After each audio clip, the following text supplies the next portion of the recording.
Oh, no, he didn't. Girl, yes, he did.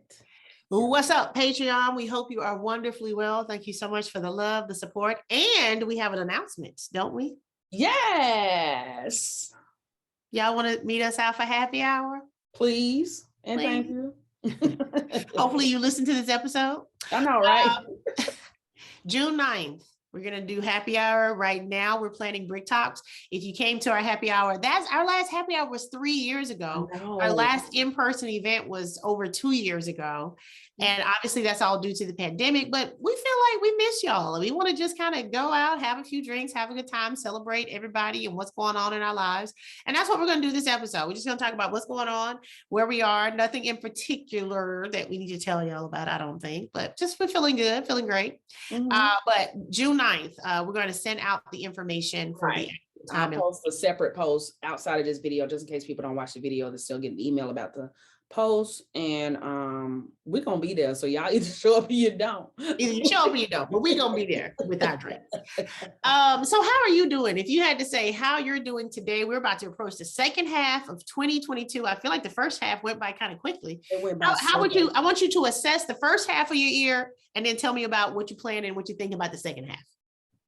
It's not officially the half until the end of June. Right, yeah. But June is 6 months here, and we'll be gone before we know it. First half of the year. Oh, it's so hard to say because y'all know I was dating someone and it was going well for a moment until it wasn't. And then when it wasn't, it just really just like, we were up here and then it just went back down that way. Like it didn't even out. So I don't feel like time was wasted. I enjoyed my time. I enjoyed what was good about our interactions. And if anything, it's taught me to not settle. And that sounds so cliche, but if anything, it's taught me to, that men will show up and will do right. And will treat you right, even though, things went downhill, but initially everything was good. So I'm congratulating myself for not looking back at it in a negative light. And so I feel good about that. And there were good times that were had, and I can celebrate those and say, hey, I had a good time. So relationship wise, that's what that was. And then just in other parts of my life for the first part of 2022, I don't know. I feel like I want to pump the brakes. Okay. I feel like life is moving too fast and I can't catch up, or I don't know what. It's an odd feeling right now. And I think it has a lot to do with what happened in the pandemic. I feel like we just lost 2 years of our lives, although we didn't, because we were growing and doing things, but I do feel like time-wise, I just feel like it's going by fast. So I kind of want to slow time down. And I don't know if that's because I've been dealing with a lot of loss in my family and those types of things. So I feel like I'm rushing, trying to get things done and be with people and spend time with people and stuff like that. So yeah, I think that's part of the reason I haven't really been focused on reintroducing myself to any kind of new love interest or anything, because I just don't have the energy to waste time. Right. But I think that's healthy though. I know how when you say rushing to spend time, whatever, because of loss, but that really is how we should be engaged. Because we don't ever know from day to day, whether it's our last day or our favorite person in the world's last day. And so I think we should all have that, maybe not think of it as rushing, but just priority, like this is important to me and I have to make time for people who I love. And I think that's what we kind of lull ourselves into, this idea that we're not all terminal and that we don't know how any of this is going to go for any of us. Just have a good time now. I think that's what I'm really thinking about. But when you were talking about the relationship piece, it was something I wanted to say about that I think that, when we read that book and we told our listeners to read The Big Leap, I think a lot of these men have limiting beliefs of how comfortable they can be, right? And so they meet us. I think in your last situation, meets this great, wonderful woman. There's this easy connection, there's a friendship, and he showed up, as you said, he showed up. But then it got to a point where his internal thermostat of happiness and comfort, he reached it. Yeah. And a lot of times that can be from what we consumed as a child or what we're familiar with of relationships. And when we get to that point, it's like, now here it come. And your thermostat was set to a different level. You still could keep going up and learning and appreciating more. And I think that's what's interesting, that everyone has their own thermostat set. Yeah. And it might be, girl, no, he trying to see me every day. I don't feel comfortable. Something ain't right. Girl, he's so sweet and wonderful. He buy me stuff. He must have another, we all have this thing that, and it's unfortunate for all of us that we do it on some level, but with the men we tend to date, they tend to reach that thermostat pretty early on.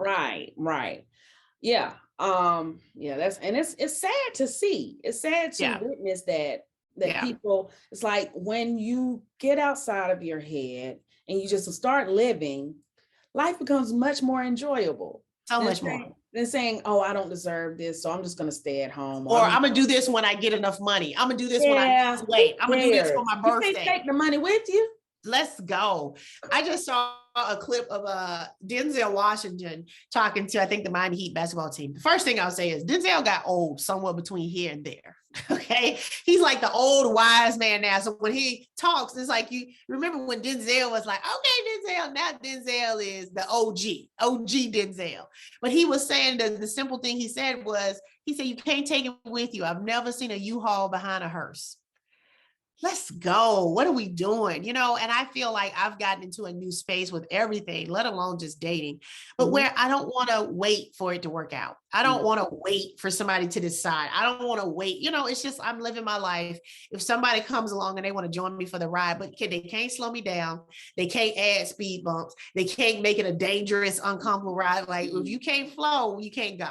That's it. Like, I'm not gonna, because I think historically we have recognized that we're flowing and going, and then we try to pause a little bit so he can come on, and we try to slow down a little bit, and we try to take a different route. And it's like, ultimately, when that person still can't come along for the ride, we like, why did I stop my flow? Right. That wasn't the right passenger for this particular adventure. And we do it out of the hopes of making someone feel like they should be along for the ride. And ultimately when they leave, it's like, okay, I'm gonna still go on without them to where I got to be. And that's good about us. Everybody's not able to do that. But I was thinking about that when you were talking about how it didn't even out. It went from good to kind of just nothing. And those things usually flame out. Of course, I think I've mentioned the car salesman I tried to date 2 years ago. And that was out over and done in 2 weeks, because it went from, hey, this is great, to, wait, you wrote a book? I just sell cars. And I'm like, you literally were selling cars when I met you. Right. That obviously can't be an issue. And I never talked to him again. Yeah. but ironically enough, he's forever in my stories with all the hearts, but he did not feel comfortable being in my actual life. So I think what we ultimately need to, on any day of the week, relationship, not relationship, is live for today. And I think I've really been embracing it more recently, because sometimes I forget how not just good I have it, how literally great my life is, because I always have goals. I always have other things I want to accomplish. I always have other things that I'm working on. Sometimes you forget that, but today is really good. And it's really going to be as good as I allow myself to consume it as, right? And so it's hard when we're talking about, I had a birthday recently, and I realized that even when somebody says, what do you want to do for your birthday?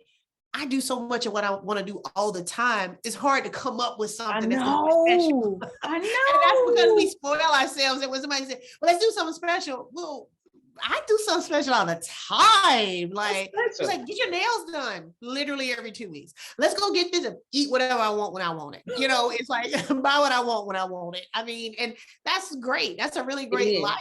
When you realize it. But so many times we just are so caught up in what's next, or even thinking about what hasn't happened from the past or what didn't happen in the past.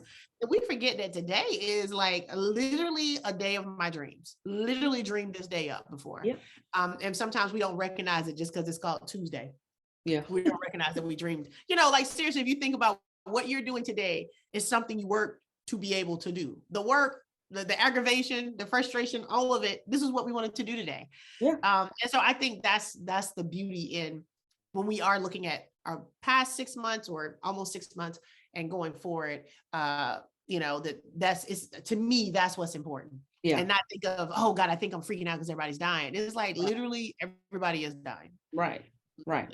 Yeah, and it's we just should just run with it's a it. state of consciousness. Just to I never want to be that person that we've dated in the past where I feel like this is all life has to offer, and I'm just gonna sit and sulk and let everybody else live their lives. You know, I want to be a part of that. I know I won't, but it's just like I want to continue to remind myself. So like looking forward to the rest of the year, you know, we've set professional goals for the podcast. We've talked about, you know, our individual goals as far as where we want to move, you know, the things we're working towards to the next level and stuff like that. And I'm excited about it. I'm always excited. I think that's what life is about. It's about the journey, not necessarily. It's about the journey, for sure. I think if I was going to say my last 6 months and my first half of the year, I would give it I would give it an A plus, but there were some things that I wanted to happen that hadn't happened yet. So I'm gonna give it an A.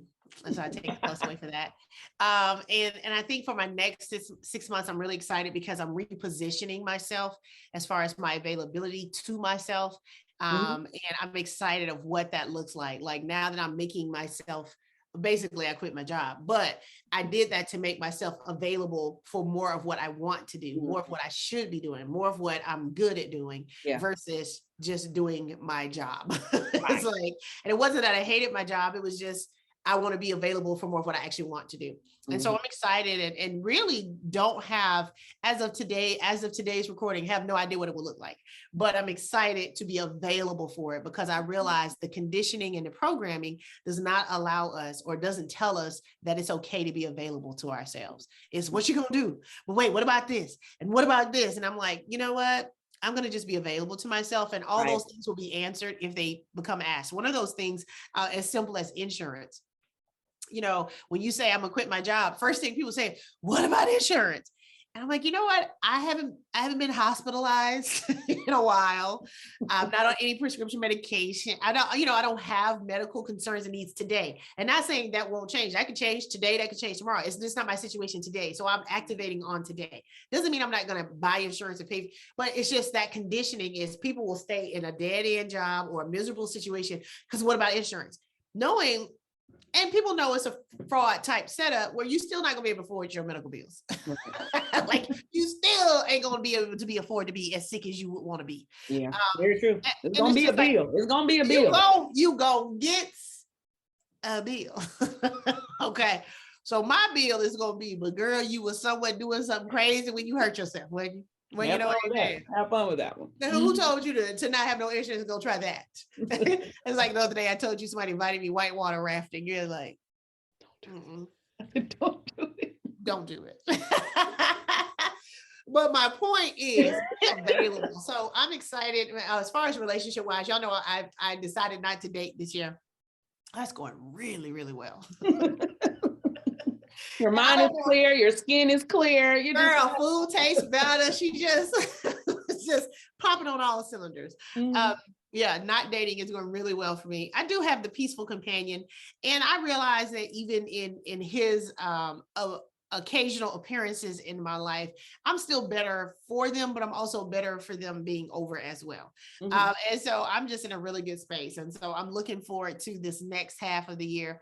Again, being more intentional, you know, even if it's something as simple as I was just about to talk about my health in general. I really that's if there's anything that I think if I can look at my life right now as it stands, if there's one thing that I can pinpoint to say, Romy, you have got to do that's better. My number one. It's not love, it's not my professional life, it's not my social life, it is my health. And me trying to find some kind of balance to make this body work at its full capacity. Right. And when we say our health, like I said, we're blessed to have our health, but we don't do all the things to be as healthy as we could be. And whether that's enough water. Most of us are dehydrated. We ain't drinking enough water. Whether it's moving our body every day. You know, just the little things that somehow are the biggest things we can't do. No, it is. And I'll get into a groove for a couple of months, and then when I fall off, I fall flat. Right. There's no that's why you said balance. We either go in and oh girl, I'm doing this and I'm doing this and I'm doing this, or literally not ever. Absolutely. The absolute opposite. Yeah. So I think if that's one thing that I can really grade myself on, I gotta get a better grade in that. Yeah. Oh yeah, no, I'm gonna fail that category every day of the week. But even in that, being a rational, logical thinking person, I know that I need to think of exercise as brushing my teeth. I need Mhm. to think of Mhm. exercise as a shower. I need Mhm. to think of exercise as food. I need to think of water as, it's just things you have to do daily to live. Things Yeah. you have to, and we make it so optional. But honestly, again, that's the programming. Our programming tells us it's optional to be in shape. Mhm. You know what Mhm. I'm saying? Our programming doesn't say, hey, in order for you to live a good, healthy life, you have to do these things every day, because if those things Yeah. were programmed in us, we would do them. Everybody Right. would be struggling with being obese. We wouldn't be struggling. But again, I don't want to go too philosophical, but I believe this whole thing has been set up for us to be fat and sick. And that's the only way the healthcare and the Yeah, insurance fraud it keep is. going. And that's the only reason the Fago pop is cheaper than the water. That's the only reason the organic vegetables you can't have access in, so we have to stay sick. And I literally think it should be illegal for my medication to be more than 1 penny. If I Mhm. needed to live, why would I can't not afford it? But anyway, y'all, That's I'm y'all can tell I'm about to pack up and leave the country. I'm leaving the country soon because I'm tired of being gaslit by America. I just want to say America has gaslit me to the point where I'm not gonna have no conversation about it no more, but let's stay focused. We're having a good year. Look, we're having a good year. Right. So hopefully you guys are having a great year too. Hopefully you are in a space or one of those people, I get excited every Monday because I'm like, oh, it's a new week. I can start over. I get Right. excited the first of every month. Oh, it's a new month. I can start over. So Mhm. hopefully as you look at moving into the new month and starting the second half of the year, which we know officially is July, but still, for the sake of this conversation, that you can get excited.